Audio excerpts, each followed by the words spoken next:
live? We're live. All right, so we're live, and we're back from Wisconsin, and Noah Norwood is here on the phone. Yep. So flight delays and all that stuff has led me to an area where I'm on the phone with Alaska Airlines here, trying to get my box of tools that I've shipped over with me to work with Mike. Yeah, I thought you were still on talking with the lady. I'm on hold right now. Yeah, so while Noah's on hold, we're going to get the live going. So if you have questions for me or for Noah, if you don't follow Noah, he's the Hot Rod Kid on Instagram, Facebook. He has a YouTube channel as well. And you might notice we are using a slapper as a microphone wand since we don't have enough microphones to go around. So good product placement. So how many people do we have so far? 7. Hey, 7, that's not too bad. I should probably add in the title. Or with him. That we're what? With him. Sure. With Hot Rod Kid. Yeah. Let me do it real quick. There's only one question. Hello, Mike. Any chance of you making another Ford Thunderbolt teardrop and show how you formed it on the power hammer? Absolutely not. You don't have to change anything. That's all right. Okay. Don't worry about it. Yeah. That was a one and done thing. It was pretty miserable, and I'm not really interested in making another one. So I get a lot of requests for it, but the problem is the amount of time and effort and energy that goes into it. And then when I tell somebody the price, they lose their mind. So it's just not worth it. So there'll probably never be another one. I don't want to never say never, but I don't see it being a reality. So we can head out to the shop while Noah continues to be on hold. We got a fair amount of stuff done last week. Before we had to leave, what day did I leave? Thursday? Yeah. Yeah, so I left Thursday to go up to Manitowoc, Wisconsin to do the Bailey class. So we have the Mack truck fenders are pretty much wrapped up. There's a little bit of stuff I want to do just to the front edge. I'm going to get that cleaned up tomorrow, I think. Just where I wire edged it, it pulled some of the form out of it. So I'm going to adjust that form. They got dust on them, which I'll get to why there's dust on it here in a minute. There's dust on them. Got to get that stuff cleaned up and get them packaged in a crate and out the door. So I was really happy that we got these done. I got a bunch of sets of frame rails done that I have to take out to California with me next week. So got all of that stuff. So I'll tell you about the dust. It's an interesting story. Since I always talk about distracting squirrels, there's a squirrel in the shop. I don't know when it got in here, if it was when I left or if it was yesterday when we got back. I don't know. So yeah, there's a literal squirrel in the shop, and he's been running around the rafters knocking dust on everything. So yeah, he might make an appearance in the video. We'll see. What did they say about your bags? So there's a third-party company that's going to give me a call here soon and tell me what the ETA is, but they're bringing it. So sweet. So yeah, Noah, he was supposed to fly into Cincinnati Wednesday night. That didn't work, so his flights got all messed up, and they sent him to Indianapolis, but his bags came here, and then I picked him up Thursday morning in the GT in Indianapolis, and then we continued on up to Wisconsin. So yeah, the trip went well. The GT did good. It was nice, warm, sunny for the most part until we got just southwest of Chicago, and then it got cold and it rained all the way to Manitowoc, Wisconsin. And Shane up there at Bailey's like, oh, it's springtime, it's going to be real close to home. I think when we got to Manitowoc at the Maritime Bay, it was 33 degrees and wet. So that was and miserable. I didn't have a hoodie. Yeah, so it was pretty miserable. Class went really well. We got to work with a lot of cool people, meet new people. Yeah, so that was fun. And then the drive home, nice, sunny, warm until we hit Chicago, and then it rained from Chicago all the way pretty much till we pulled in the driveway, and then it started pouring down rain. So that was 6.5 hours in the rain on the way home, and of course it got cold. So the drive was pretty cool when it was nice and warm and sunny, but when it was rainy and wet, it was pretty miserable. So yeah, we have any questions yet? Dennis is in the house. Welcome, Dennis. Glad you're here. New mic. Happy Monday, Fabit here. The GT sounded nice and crispy. Yep, thanks. It was running a little funky on the way home, but I think that's due to the gas. It's meant to run a minimum of 93, and a lot of the gas stations, we can only get 91, and I don't even know how good the 91 was. So I noticed it running a little bit different after putting some not so good gas in it. But it made it. It was cold too. Yeah, it was cold and wet. So it's not like I was flogging on it the whole time because, yeah, don't want it to break loose in the rain. And we figured out the worst part about driving that car in the rain isn't the car. It's the fact that it's so low that it hides in the mist off of all the car tires. So when you think about driving down the highway, you've got that little area of mist that comes off wheels that lingers over the road. We hide right in that, so that's really, really fun. I can't see anybody, and then nobody can see us. So luckily we didn't get hit. I don't think there were any close calls that we could see, but Is there a heater in the GT? nope, no heater, no air conditioning, no carpet. Leaks like a sieve. Yeah, leaks like a sieve. It's a race car. All aluminum interior, some door seals, but yeah, no heat. The only thing is you get a little bit of radiant heat on your back from the engine, but I wouldn't even say it's much. No. Yeah. Still a fun drive though. Yep, and started marking stuff off of our list. Mac truck fenders pretty much wrapped up. I didn't have to pick Noah up at the airport. Bailey class was good. A bunch of stuff to Bailey ahead of time, and then we've got frame rails done. I got another, so this one is a wheeling machine, which I did a wheeling machine a couple years ago, and we actually just finished it before the live started. And Noah, if you want to talk, you're more than welcome to steal this away from me. Thank you. And Noah filmed it because this is probably the trickiest thing I've bent because it comes all the way back around. So that was fun. I wasn't sure if it was going to happen or not, but we made it work. And yeah, Do the windows go up and down? in the GT, Yeah.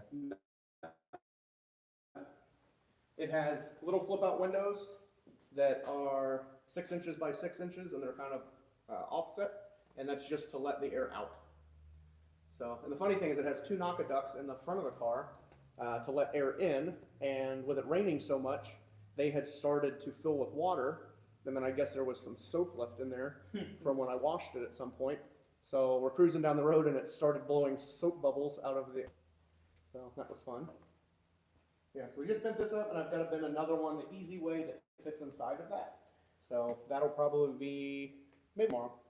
I don't know. Depends on how the rest of our everything turns out. So I've got all of our frame rails there that have to be put in the trailer. Tomorrow I'm getting new tires on the back of the truck. I had an oil change today, getting prepped for El Mirage. A lot of my parts are showing up that I'm waiting on. So I'm hoping when I leave Sunday, we get to California, get the car put together, and we're ready to run the following weekend. And then I have a welding class this weekend. So that's Friday night and Saturday. So we do a hot rod welding class. So it's just going to be a really busy week. Shop space is always an issue. Do you stock your materials in the way of tubing and sheet metal, or do you order it only the way the work is scheduled? I stock it for a couple reasons. A, I get stuff that I don't always plan ahead for, or that I think I'm planning ahead for. But like my rectangle tube, I'm running low on it, so I had to move the saw and everything out of the way to make room for that bin to come around. So the 2x4 I order out of North or South Carolina, and the freight on it is like $1,500 for one stick or $1,500 for 40 sticks. So I just go ahead and order 40 sticks at a time, and then I stack it up here. And same thing, I bought a bundle when I bought the 2x3. The 188, I usually order as need be because I can source it locally, but I don't buy, say I've got one frame to bend out of 2x4 188. I don't order 2 pieces to do that. I usually order 4 pieces, 6 pieces, so I've got a little bit of extra here. And the same thing, they charge $50 to deliver, whether it's 1 piece or a bunch of pieces. So I try to get multiples to offset the shipping cost a little bit. So for me, thinking about this one, I have a shop that's like 2,000 square feet. How many square feet here, Mike? 7,500. 7,500. So for me, the only thing I keep in stock is sheet metal, because that I'm using every single day. But other than that, like square tubing or something, most of the part, like if I think about it, when am I going to use that the most? If I'm going to be doing like inner tubing structure on a body or something like that, then I'll just go down and get, 40, 80 feet or however much I'm going to need. And so I'll end up with some leftovers maybe here and there. But for the most part, with a shop my size, it's more worth it for me to just run down to the steel plates real quick and pick up whatever I need for the specific job that I'm doing. Yep. And then like all my sheet metal stuff, I store 4x8 sheets here on the pallet racking that I'm using as a mezzanine over top of the sandblaster. So I try to keep enough stuff in stock just so I'm not waiting or having to run over and grab something. And pre-COVID, I would keep like 20 sheets of everything. So I'd have 20 sheets of aluminum, 20 sheets of 18 gauge. We'd keep 5 sheets of 1/4 inch, 5 sheets of 1/8, 5 sheets of 3/16, 5 sheets of 14 gauge, all hot roll P&L. We'd keep them on the rack. That way we had everything for the burn table that we needed. And then prices skyrocketed during and after COVID. So now I don't do that anymore. I order that as need be just to keep the cost down. I got a question for you, Mike. Yeah. So even having the plasma table over there, like I know I've heard of some guys who have a plasma table, and they still are like, I'd rather just do it through Send Cut Send because it's cheaper and easier, and I'll get it in whatever it is, 2-3 days. What about yourself? That's pretty much what I do now. I'll keep a sheet of 1/4 in stock and a sheet of 3/16, and I'll do like rapid prototyping, or I will make parts for my own stuff to where I don't really care. Yep. You know, it's like I'm working on the race car on a Saturday. I need it right now as I design the parts, and I can't wait for Send Cut Send. But if it's like all our bulk stuff, we can't get over there. So like all of these blue bins here, I don't know if you can see it. I've kind of barricaded the way over, but all of those blue bins are like standardized gussets, brackets, and tabs that I use a lot of. So I'll have that stuff cut at Send Cut Send. And just like you said, it's cheaper for me just to have Send Cut Send do it. And then I don't have a piece of 1/2 inch plate laying here that I have to move around and just, you know, costing $1,000 for a 4x8 sheet sitting there when I can just have Send Cut Send do it. And free shipping, you get a piece of candy and it usually shows up in a week. Yeah, for me, like back to the 2,000 square foot shop thing, there for a while, that was always the big goal, is get a plasma table, but now that's not even on my list because of Send Cut Send. Unless I get a bigger shop someday, and having that like quick accessibility would be nice. But for where I'm at right now, like people ask me if I want to get one, I'm like, not really. Just Send Cut Send. Well, and it's tough. Like when I got my plasma table, they were fewer and far between, and I could actually make money with it. But now with like Send Cut Send, and every Tom, Dick, and Harry has a plasma table, whether it be a 2x2 or a 4x8. The prices come way down, and everybody wants to fight each other for how cheap they can do it. So unless you're doing huge volumes with contracts and big companies, it's hard to make money with a plasma anymore.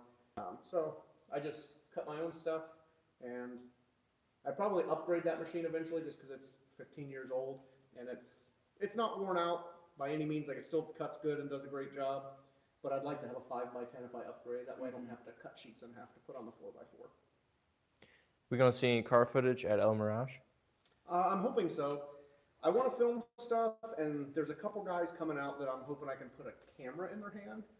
But that's going to be the hard thing is, I think I mentioned this on last week's live. Once I get there and I get in racing mode, I'm worried about getting the car prepped. I'm worried about getting me prepped, getting in the car, getting to the line, and making it a safe, successful pass.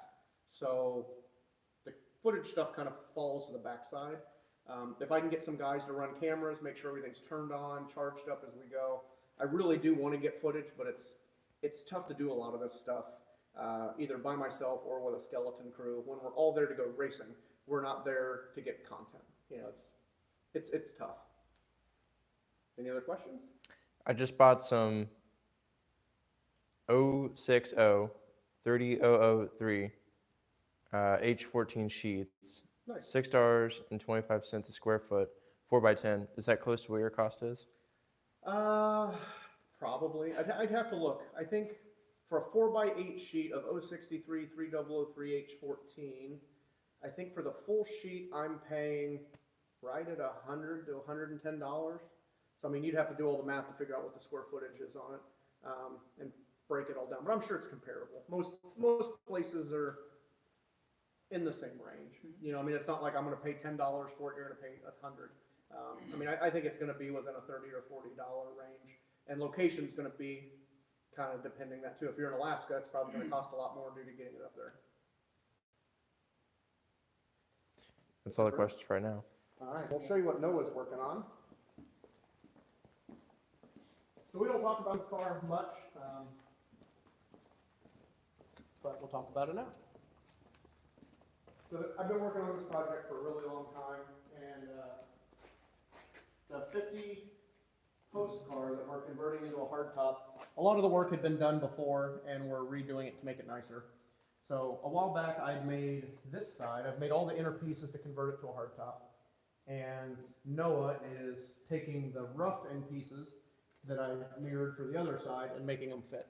So I'm hoping by the end of the week, all of this can be welded up, the other side fit and welded up, and maybe some of the roof sections going on.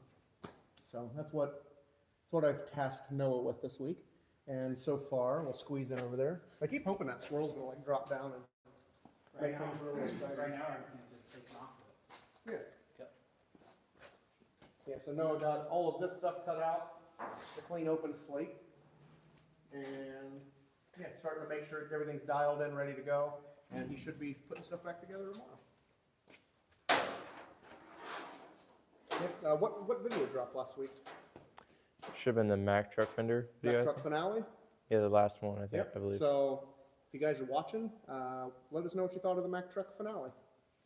If you haven't watched it yet, you probably should. What I have to say about the Mack truck fenders is I was following all the stuff with it, and then walking in the shop and like seeing them in person for the first time, I was like, pictures do not do it justice. Like to see them in person, like those things are big. Yep. And it's funny, we were talking, like, I feel that I have imposter syndrome on stuff. So, like, I'm satisfied with the way they turned out, but they could be so much better that I'm being super critical and hard on myself. So I feel that I could have done so much better, but I did the best I could while I was doing it. And I think that's what helps and hurts craftsmen.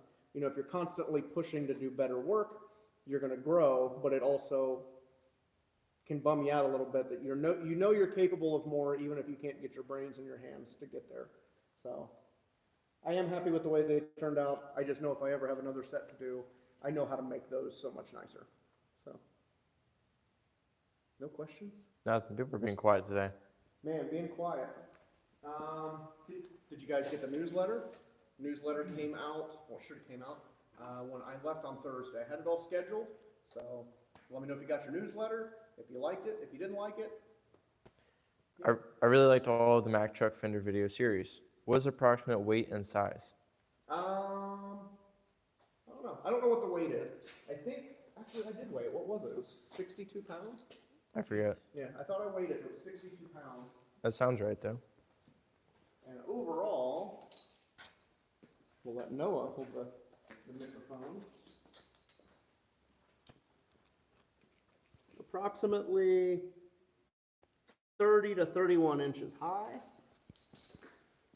About at the end there. Yep.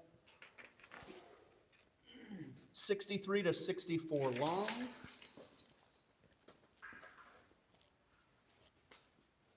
And about 20 wide. That's insane.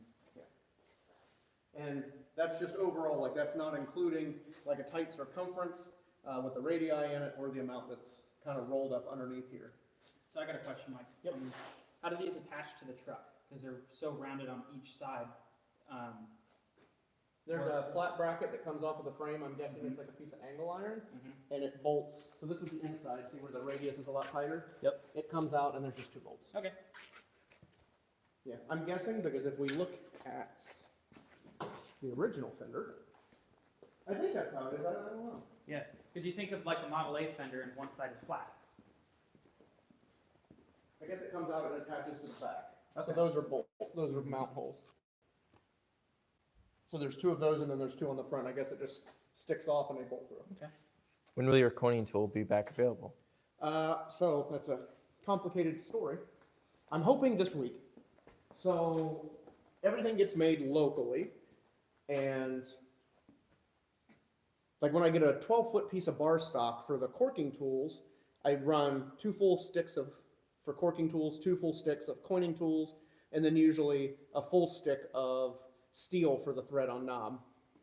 And let me step on this.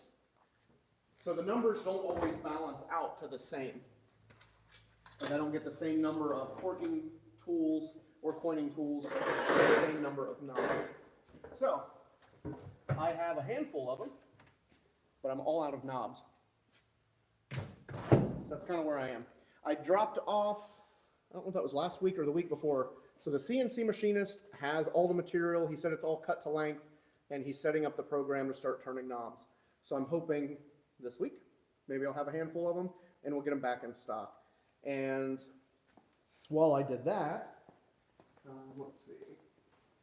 I have, there's 2 bars that are blue on the end. One of those is a corking tool, one's a coining tool, and then I have another bar for knobs. So I'm trying not to overwhelm the CNC machinist too much, because he's still doing my intake for the red car. Now he's doing knobs. He's doing some other small projects for me. And then I just ordered another set of both radius gauges, so those are gonna have to be powder coated and machined, and then get back on those. So there's just a lot of moving parts, but long story short, I'm hoping by the end of the week to at least have a few of them back in stock. I've got plenty of inserts for the coining tool. We're just waiting on the knob.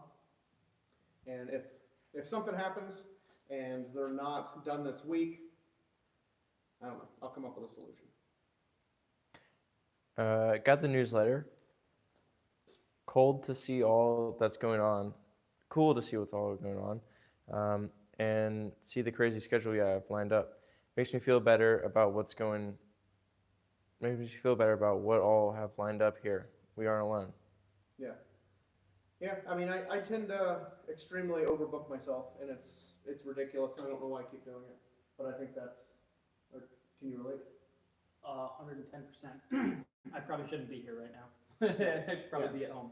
Yeah, and that's about how it is. Like, we probably shouldn't be doing all this stuff, but I thrive a little bit in chaos, and I'd say more organized chaos. So, like, I like to be organized and have things set up and a game plan. Like, I don't just like random things going on all the time. But I need that little bit of chaos, and you know, if I only had one project in here, I'd probably be losing my mind. Mm-hmm.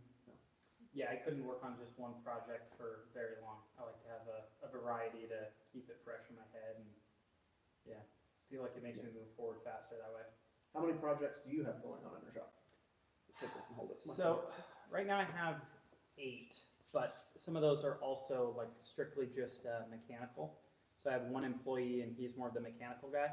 And so there's a few of those projects that I'm not even touching really. He's just doing the kind of a mechanical restoration on. We're doing no metal shaping, but the rest of them are just me for the metal shaping side of things. Yeah. Oh, and I do have some exciting news, and he's probably going to hate my guts for even mentioning this.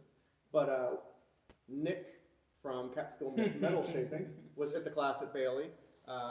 So Nick Colgero, or Nick Colgero, or Nick Colgate, or Nick Colgero. I asked him. Calgary. I don't know. I asked him and forgot. Yeah.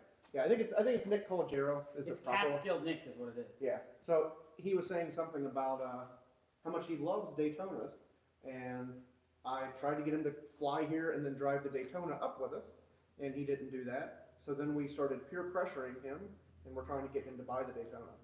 So if you're friends with Nick Colgero from Catskill Metal Shaping, shoot him a text and harass him and tell him he should buy the Daytona. Yeah.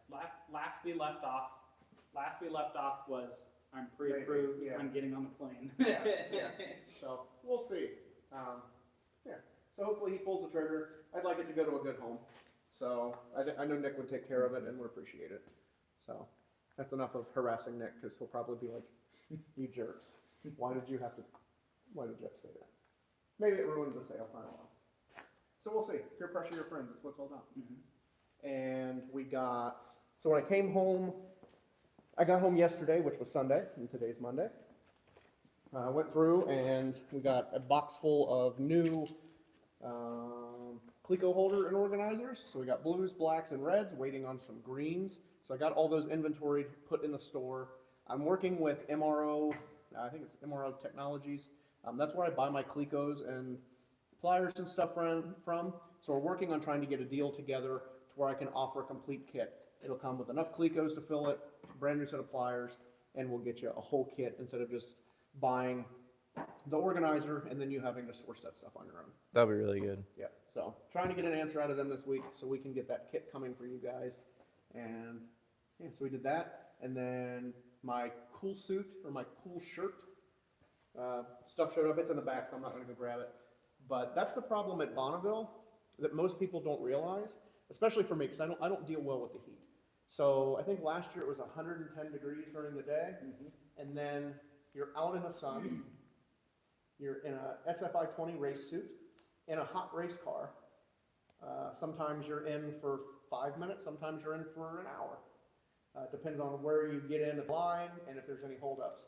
So I struggle with the heat a lot, so I got, it's a cool shirt. It's a little shirt with little pipes through it, and it goes into a water tank and it circulates cold water through the shirt inside your suit. So looking forward to that. How cold do you think it'll get you? I mean, it'll probably drop my bot, like, it'll feel like it's 10, 15 degrees colder, if not colder, because you put ice water Mm-hmm. in the little tank and it circulates it. I was talking to a guy that has the same system, and he said that he kept getting so cold that he had to turn it off. Oh, that's cool. Yeah, you'll see a lot of guys at Bonneville. You'll have, like this year, I was the umbrella guy for Jimmy when he was getting ready to do his run. Yeah. So yeah, you'll see a lot of guys, they'll be sitting there with umbrella or with those little cordless Milwaukee fans, just trying to get cooled down any way that they can. So Yeah. I think that'll make a big difference.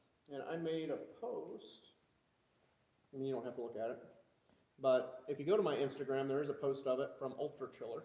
So check them out. I think they're one of the most reasonably priced things. And the good thing is it's compact. Like most cool shirts, they take a small cooler, about this big squared, and then you have to dump ice in it. So it takes up a lot of room in your race car. This one is like, it's not made out of PVC, but it's about, I'd say about 8-inch diameter PVC by 14 to 16 inches long. I'd have to throw a tape measure on it to get it for you. But it just clamps one of the roll cage bars. So it's super compact, super Is it, nice. Self-powered? No, so you have to have a 12 volt power to it. Okay. But what I did is I ordered it today. It's just like a 2-cable USB pigtail. So you got a hot and a ground, and the red car has a USB port, and I'm going to put a USB port in the MGA, so then you just plug it in. The hoses that connect to the cool shirt, they'll come through my race suit pocket, and then they're quick disconnect. So I think that's great. And he said, like, just because I got the small one, he said it should keep cold for like at least an hour. And I mean, I shouldn't be in the car that long. Mm-hmm. So excited to try that out. I'm taking it to El Mirage with me. I doubt it'll get that hot, being the spring meet, but if it is, we got it there. Mm-hmm. Any equipment at Bailey? There was a lot of new equipment since last time I was there. The last time I was up there, I think we figured out it was 2018. So a lot had changed. A lot of different press brakes and like shears. They have a water jet up there now that they make. All kinds of stuff. That little wheeling machine, the yellow one. Yeah. I didn't know they made one that size. Yeah, yeah. I was actually following Bailey's stuff for a while. When I went there, I was really surprised to see how much stuff that they have that I never even knew about. Especially the big industrial stuff. Yeah. Like, you think that's a big break? No, they got some big stuff there. So that was cool to see. Yeah, I mean, I didn't come home with any new equipment. I didn't order anything. There's not much I need. I don't think you ordered anything. Nope. No MH37 power hammers for you. Nope. Someday soon, hopefully. Yeah. So, yeah, I mean, it was a good time. I'm not big on checking out new equipment unless it's something I need. I like going and meeting new people. There were a lot of guys that follow the shop on Instagram and YouTube. So it's not just teaching a class and then class is over and everybody goes back to their corresponding hotels. Like, we all go out to dinner, we all have lunch together. This is a shout out. Like, I don't drink, everybody knows that, but shout out to Chewy's Bar in Manitowoc. That seems where everybody kind of gathered, and I may have made an appearance there. And Yep. I won the spin game, which we won't talk about in case it's not appropriate. Yeah, yeah. But no, it was definitely a good time. It was 4 nights that we were there. Yeah. It was all Chewy's nights. Yep. So it was a good time meeting people, hanging out with people, teaching people, and sharing stories. So it's not just a class; it's getting to know people and networking in the industry. So yeah, it was a good time. What's the best way / tool to deeper, smaller sized holes, 1/8, 3/16, safe for lap panels to rivet together? I like to just use a countersink and a hand drill. Either a countersink or you can get just a standard offset deep burning tool, like one of those. So I use this one a lot, or I use a countersink and a cordless drill. I've been thinking about making one of these. It's going to be like the corking tool or pointing tool, but just a handheld thing like a screwdriver, but it takes a countersink, so you've got a little handy virtually. That'd be cool. So Especially for like aluminum. yeah, I haven't gotten around to it yet, so that's another thing on the list. But then that goes back to, I don't want to overwhelm the machinist at this point in life, because I could just keep coming up with ideas that may or may not sell. So, yeah. I don't know where that squirrel is. Last time I saw it, it was right here, and then Yeah, Dom took a video of it sitting up there, so we might put. maybe it's up there. I don't know. I can't see. Because I thought I got him out earlier, but we saw him running around, and I opened the door, and we kind of chased him that direction, and then we couldn't find him for hours, and apparently he's still here. So, I don't want anything bad to happen to him. I like animals. So, if I can't get him out tomorrow, I'll probably go buy a live trap and try to catch him and release him. I'm hoping we can just open the door, and he'll be looking for freedom and ready to go. I might have one. Yeah, if you have a live trap, bring it with you. Okay. Any other questions? Nothing. No. Well, we're up to 30 minutes, so maybe we threaten them with calling it early. We have 32 people, so. Yeah, that's a good number. It So is. make sure you guys get those questions in. Any welding classes towards the end of this year, Mike? I'd have to look, but I think the only welding classes this year are the ones this weekend. If there's a big demand for it, we can add one. But my schedule's getting really full because we're going to be in Australia in October. I have a metal shaping class in November. I have a metal shaping class in December, and I'm hoping to go racing in El Mirage for the season closer in November. So if there's a bunch of demand for it, I'll try to see what I come up with. Start hammering. He'll run out. No, we were making a bunch of noise today, and he did not, so I feel kind of bad. So I don't want to hurt the guy's ears. No other questions. What do you want to talk about now? I don't know. Shout out to your friends at Chewy. Shout out to the people at Chewy's. It was a What good time were the bartenders' names? there. Tally and Hannah. So shout out to those guys. Yeah. Yeah, it was a pretty good time. Mm-hmm. So I'll tell. No, I can't. You can tell the story. I don't want to get him in trouble. Spin the wheel story. Let's just okay. This is how you tell the story. This is how you tell the story. So Noah's going to tell you the best way because Noah is also a cop. Okay. Okay. So yeah, I'm going to throw him under the bus. He's also a police officer. And I think I've said it before that I would never accept a ticket from you. I would just run away. That's probably right. Because you look like a child. So for a monetary sum, one was able to participate in a spinning wheel game in which you were able to win prizes. And But nobody ever wins prizes. Nobody ever wins prizes. So we had tried to win quite a few times before Mike came, me and the other guys who went there to drink. So we ended up convincing Mike to come. We tell him about how this thing works. You exchange monetary currency, and you're able to spin the wheel to see if you could possibly win something. Well, Mike wins first try, first spin, and it was a large quantity, a large volume of something that you would commonly consume at a bar. That's what we'll say. Yeah. So it was just funny. The one guy that wins out of 4 days at a bar is the one that doesn't drink. So, interesting. We got a couple now. How about Oxy/Ace welding? I don't do a ton of oxyacetylene welding just because I have a TIG. I don't see the benefit over oxy fuel unless you're doing like an aluminum fuel tank, like say on a dragster or something, where you need 110% clean penetration and you're using flux. But the problem with flux is it's so corrosive that if you don't get it all off of the panel or out of the tank, it's gonna just destroy what you've got. So I just go with TIG. It's easier, it's cleaner, it's quicker. You don't have to deal with the flux. So yeah, I usually don't. I can do steel okay, I've done it in the past, and I've managed to do aluminum. I wouldn't say it's great looking. It's not for me, unless somebody specifically requested it for whatever reason. Like say they've got some weird exotic that was all oxy fuel welded together and they want to keep it pure. So, do you do any oxy fuel? No, but I got an oxy fuel story. Yeah? Yeah, so in high school, in my shop class, I really wanted to learn how to TIG weld. And so my shop, we had just gotten a grant at the high school for these brand new Lincoln Power MIG TIG welders, the dual process units. And so I asked my teacher if I could use one and start to learn how to TIG weld. And he's like, nope, don't touch those. He goes, if you want to be a good TIG welder, you have to get good at oxyacetylene welding first. So I was like, okay. So I would practice and practice and practice, like after school, during shop class, whenever. And so finally I took him a couple of my weld tickets and I was like, all right, what do you think? He's like, dang, that's pretty good. And I was like, so I can try the TIG welders out? No. So I never got to try them. I had to buy my own to teach myself how to TIG weld. But he was right. It definitely, the concept of oxyacetylene welding and using the filler rod, it definitely did translate over well to TIG welding. Hold that for a second. I'm messaging the guy with the wheeling machine hoop. All right, Mike is messaging the guy with the wheeling machine hoop. So. Well, it's great to meet you guys at Bailey. I learned so much. Thank you.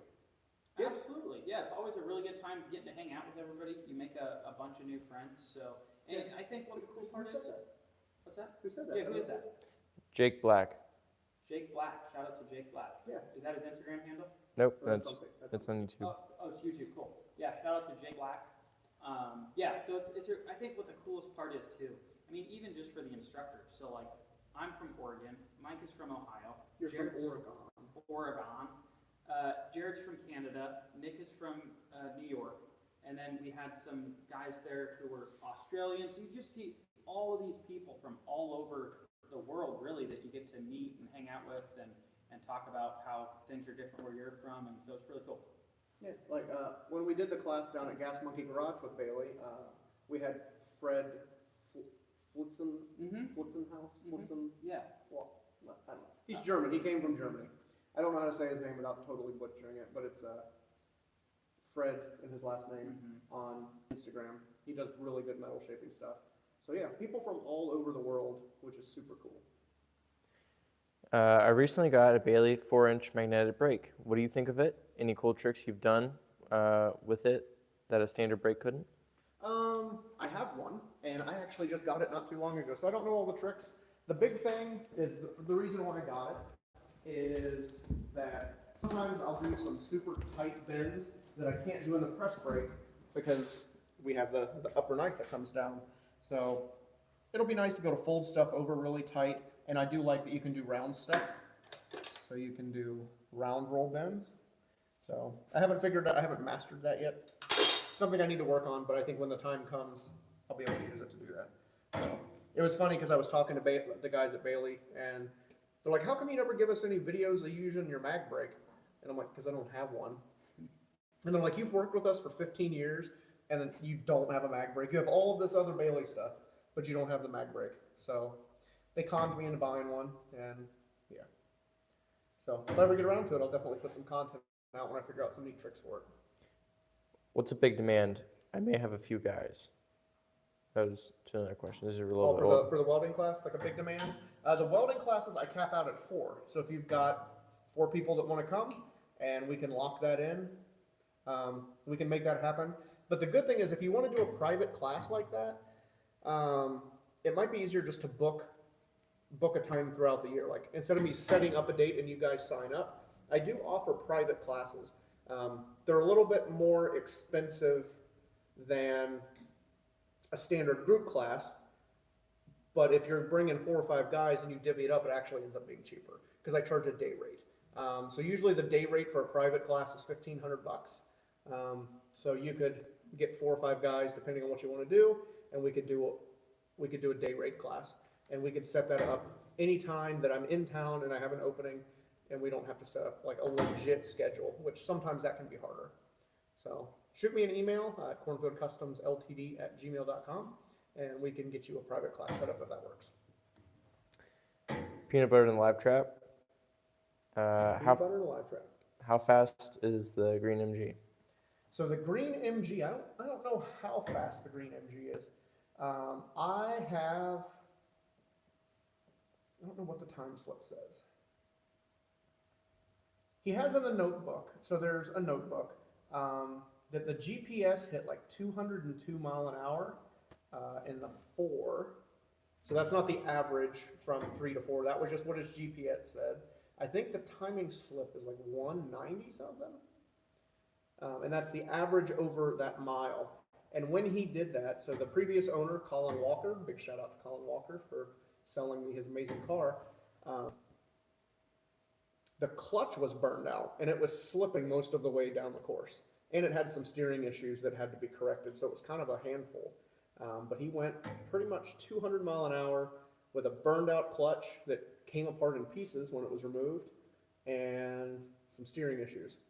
So we're hoping to do 201 at El Mirage, which is 1 1/3 miles, and then I'm hoping to go way faster at Bonneville. I'm hoping at Bonneville, maybe like 220-ish. So we'll see. I don't know. Oh, there he was. Squirrel. Where's he at? He's over by the door. He jumped down and went that way. He heard peanut butter. And he came running. I'll open the door and see if he comes in.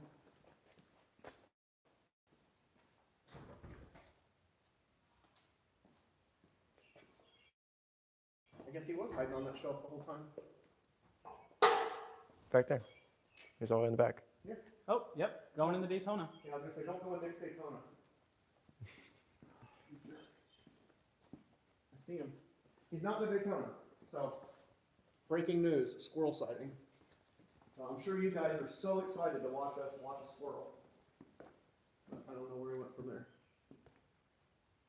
Trying to find the keys. You talk, and I'm going to open the garage door and let him out. Okay, we're gonna narrate this like Animal Planet. The Wagner sneaks up on the squirrel. Something Atwood? Yeah. The bird guy? The squirrel attempts to hide in the Daytona. I don't see it anymore. No. We've lost sight of the squirrel. Bring some more squirrels in. Yeah.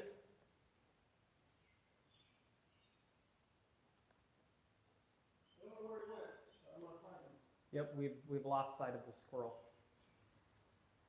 All right, We can't go back there. The loose connection. let's lose connection. Yeah, it's cursed.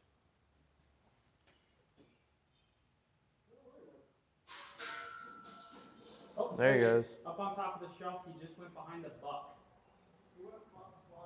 Behind the foam buck.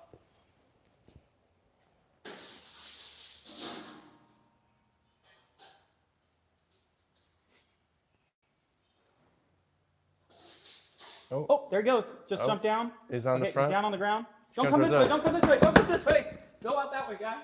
That way. Oh, no, no, no, no, no. Oh. No, I was trying to scare him. He's under here. Is he under the pallet? He's under the pallet, I think. Okay. There he goes. Oh.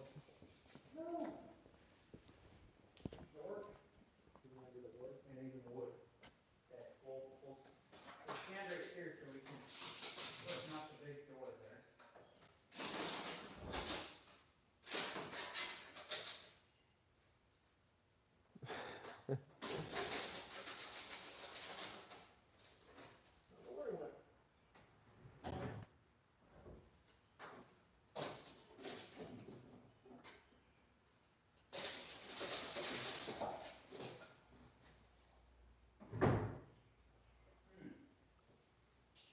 Mad squirrel disease. I think we're gonna have to come up with a name who becomes like a permanent member of the shop. Mike's new employee. Man, we were so close.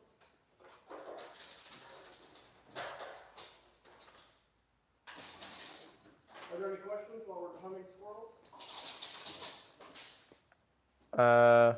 I may have three, including myself. Hey guys. What's up? And then Just hunting squirrels? having difficulty when TIG welding. I have to magnify in the lens in my hood, but I still have trouble seeing. Any suggestions on how to get more light so I can see better? They make little lights that clip on your welding hood to shine down that can help. I guess I'm not really talking microphone. Yeah, I mean, that's the only thing is they make those little lights that clip on if it's a light issue. Other than the magnifier, I don't really know. There's some. Hopefully he runs out. Yeah. That do you know? Lol, squirrel. You open the door, now his friends will come in, Probably. and another squirrel comes in. What would be the benefit of having what would be the benefit of being able to share straight through the wheel / anvil when English wheeling? The stair straight through. Yeah. What is the benefit? So you can see what's happening. Like you have to watch what the metal is doing while you're shaping. Just like our possums, but smaller. Wait till it starts chittering at you. Starts what? Chittering. I like squirrels. Who was I here? Harbor Freight sells magnetic LED lights that are bright and can stick to your project.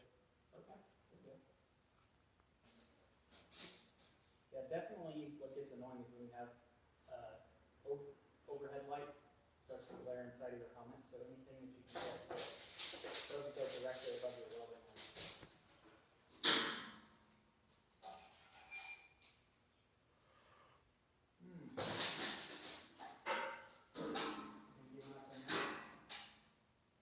Oh, he's hiding. And Prince out. Maybe I come back here. No, I won't freak out. I don't know. Oh, wait a minute. So that service back there? It looks like it. I mean, we're the same, so. He's gonna come out and get Noah in the Yeah. face. I was saying it's gonna be like National Lampoon's Christmas Vacation. Yeah. And go flying through the air. Oh, well, we'll give him some space, see if he comes down.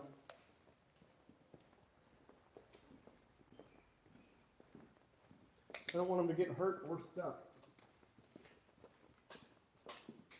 So that was exciting for a peanut.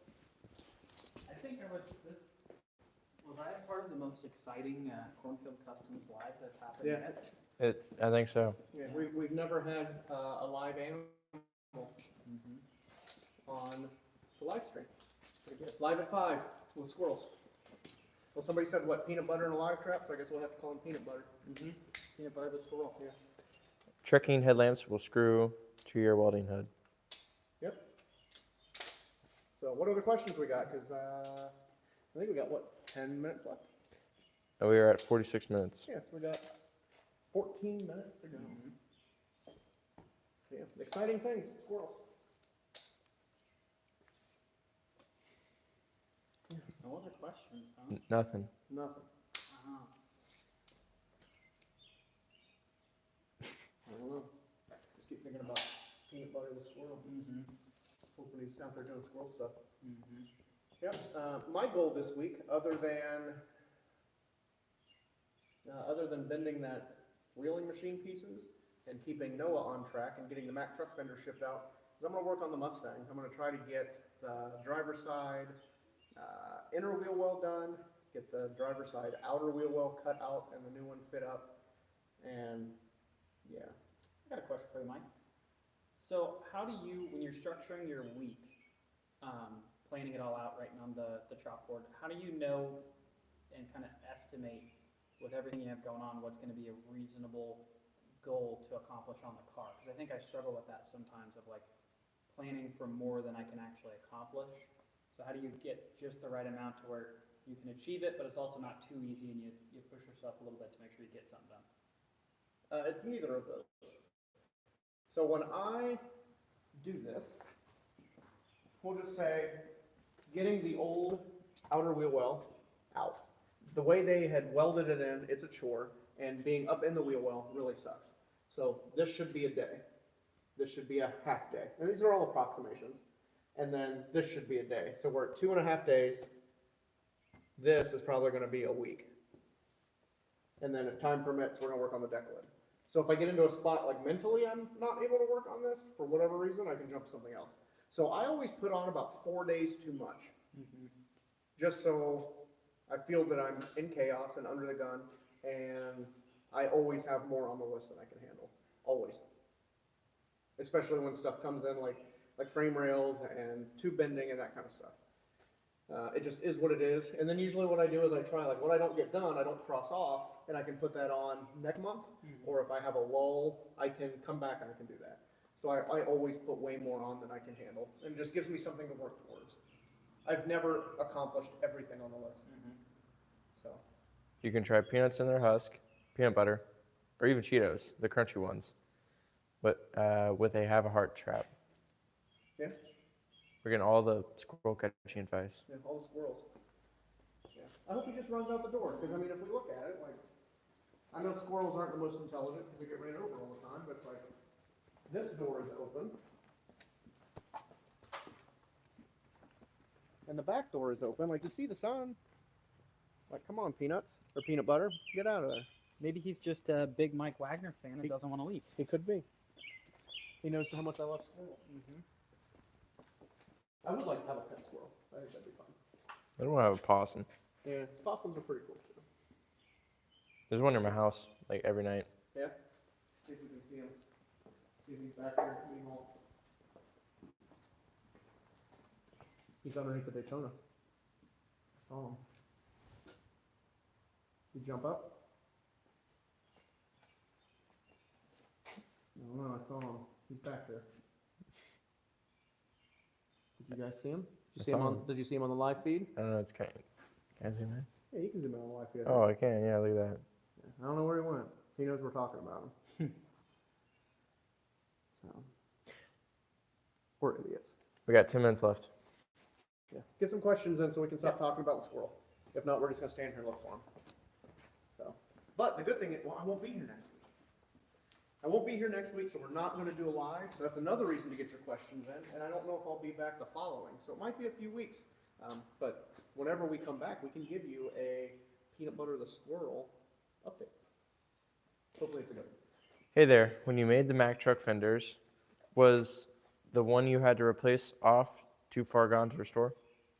So both fenders were completely destroyed. A bunch of rust. The wire edge was broken. Bad repairs. They were just really bad. So, yeah. It was better to start over than try to salvage what was there.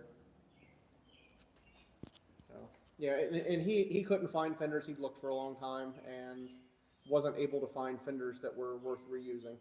So he had me make them. No other questions? Nothing. I mean, we can keep talking about the squirrel. He's back there. People like the squirrel. That Yeah. really riled up some interest. Yep. You could like the video, guys, the live. You know, we got 17 likes and 30 people watching. Yeah. So Yeah, and I've noticed that our views have been going up and our likes and our engagement, so keep that up. It's really helping the channel out, and we want to keep the channel going. And I don't know if I look dumb on camera, but I feel really stupid holding this slapper like a microphone. I think the slapper needs to be a permanent fixture with the Cornfield logo facing out. Yeah. I would probably actually watch your lives if you did it with the slapper. No. The reason why I don't watch your lives Just because is because that and for me it happens at 2 o'clock. Yeah. Mm-hmm. Oh, no, you're not working. Yeah, I'm not. You're working. playing on Instagram. Yeah. No, you are. I see it pop up and I'm like, any thoughts on laser rust removal compared to blasting? I have never used it, whether it be like actually using the machine or getting a part that has been lasered. I've only done blasting, but my buddy Sylvester Customs just bought one, so maybe ask him. What do you think, Mike? I'm in the same boat. I've never used it, never been around it. I don't know, like I hate to be that guy that's like, new technology is just a kitschy thing, but I kind of think a lot of the new laser stuff is a little kitschy. You know, I hear that squirrel back there making noises. I want to try it out. Yeah, it'd be cool, like, but I don't really want to buy one and see what happens. No. I'd rather test it out. The biggest thing with sandblasting. He's underneath the Daytona. If you want to zoom in where the exhaust is, I see him. I know why he's there. There's a bag of peanuts under there. And he just dropped it on top of the GT. Is there really a bag? Yeah, because we took the Daytona out the other day. Or I guess it's been a couple weeks. And we stopped at the gas station and Jamie wanted a snack, so she got some peanuts. And I had to take some pictures of the inside, so I moved the bag of peanuts out. You should go grab the bag of peanuts and put it out the door. That's what I'm going to do. Back to you, Noah. Yep. Yeah, so my thing with sandblasting is it is so accessible. Wherever you are, I would say at least within the U.S. that I know of, you're going to be able to find somebody who does sandblasting. So that helps out a lot.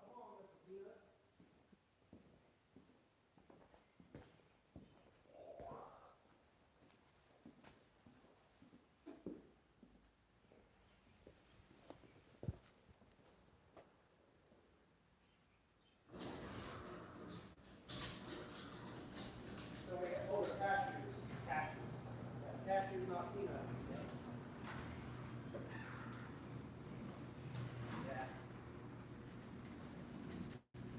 By 5-ish minutes.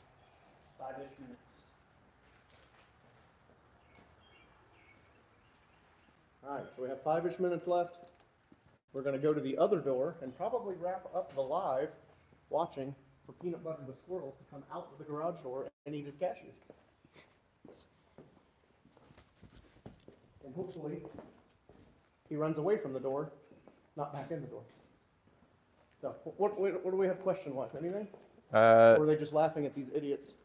Do, eating a squirrel? do squirrels eat wiring? I don't know. I've never seen a squirrel eat wiring. So I got in Central Oregon, where I'm not exactly where I'm from, but close to where I'm from. Yeah, they got chipmunks and they do eat wiring. It's a problem. They'll climb up in there and wreak havoc. Need a tool of the week, like old Tim the Tool Man show with Tim Allen from the 80s. Was that really the 80s? I thought it was the 90s. Tool time. You're old. I am old. You probably don't even remember the 90s. You weren't even born yet. Nope. That's weird. Why do stomp shears exist that are less than 48 inches? Was an old width that sheet metal was sold in. No, it's for HVAC because ducting was always small and came in funky sheets. That's why they make them in funny sizes, and there's so many of them. And that's why they're rated at thin gauge material, because you're only dealing with HVAC ducts. Mike, getting back on the Mack truck fenders. Question: I stumbled upon a truck or car that was missing fenders. How would you go about making them? If they have absolutely nothing and you can't find any to pattern, you're going to have to base it all off pictures, which is a really big challenge. You have to have a front shot, side shot, top shot, and then you start with the center splines and work your way out. Nice live at 5 with the little kid and the squirrel lol. Thanks. Yep, most exciting. And Noah is a little kid, that's why he is called the Hot Rod Kid, The because Hot he Rod looks Kid. like a child. Is that squirrel out here yet? I keep hearing him. I Yeah, haven't he's out there seen it. looking. You know, it's an ambush. Exciting time. I guess we can come back in and let him do his thing. Because we are pretty much wrapped up, so get your last minute questions in. Nothing? There's nothing. All right, well, we'll go through our normal spiel. So I appreciate you guys watching. It means a lot. Thanks for the good comments. Hopefully you guys enjoyed us chasing a squirrel like idiots. Make sure to check out some of the other videos. We just had the Mack truck fender finale come out where we wrapped up the second fender. And this week we have 32 Ford sedan door skins. Hopefully we'll have some good content that we can put up this week for while I'm out of town. So make sure to drop down in the comment section, comment, like, please share on other social media platforms. As dumb as it sounds, it really helps the algorithm get our content out. And the farther the content goes, the better the channel is going to do. We can invest in more equipment, we can invest in all kinds of different editing stuff, so we can make the videos better. So please, anything you can do, even if it's not financial, just sharing it on Facebook in groups so people come over and they make fun of us for chasing squirrels, whatever it needs to be to get our channel out there and help it grow. I know my channel's not for everybody. You know, it's super educational. We don't do a bunch of weird, goofy stuff. I think the squirrel is the goofiest thing that's ever happened.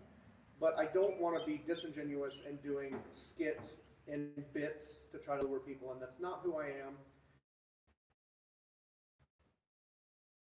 I'm a pretty serious person, so I want to give you guys good, solid information just to get you what you need to be better craftsmen. So I get that it's not for everybody, but there are a lot of you guys out there that like what I do, want to grow your skill set. So anything you guys can do to help get the word out so the channel continues to grow. Noah, do you want to throw out all your social media stuff? Yeah, so I am the Hot Rod Kid on Instagram, and then YouTube is HRK Design. That's the name of my business. I'm on TikTok. I don't post on TikTok too much, but that's at the Hot Rod Kid on there as well. And you kind of have a podcast? And I kind of have a podcast. So the Hot Rod Kid podcast. I'll probably look into trying to start it up again soon. And I was a co-host on a podcast there for about 3 episodes until the main host decided that he didn't want to do it anymore. So we'll see if that one ever comes back, because I got quite a few questions about that one too. I'm always surprised by like the response the podcast get, because I think out of anything I've ever done, the thing I get asked the most about if we're going to do it again for mine or for the one we did together is the podcast. Yeah, we had a bunch of people at the Bailey class ask about it.